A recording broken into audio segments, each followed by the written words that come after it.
FM213 is an Avro Lancaster, one of only two airworthy examples in the world. It was built in Toronto at Victory Aircraft as construction number 3414 and rolled out in July 1945. Built as a Mark X bomber, it was no longer needed in Europe and transferred directly to storage at CFB Trenton. It was later modified for maritime reconnaissance but damaged during delivery and underwent repairs in 1953. FM213 spent the next 10 years as a search and rescue aircraft over the Atlantic Ocean. She retired in November 1963 and was sold to the Royal Canadian Legion as a gate guard in Goderich, Ontario. In 1977 she was donated to the Canadian Warplane Heritage Museum and was airlifted to Hamilton in 1979 by a Chinook helicopter.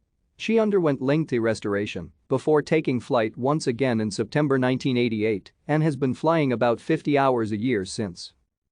Officially registered with the civilian tail code CGVRA, the restored FM213 was first painted as RCAFKB 726 VRA in commemoration of the aircraft, which was involved in an action in which Andrew Mynarski won the Victoria Cross in 1944. Thank you for watching. Like and subscribe if you would like to view more of our videos. Have a nice day.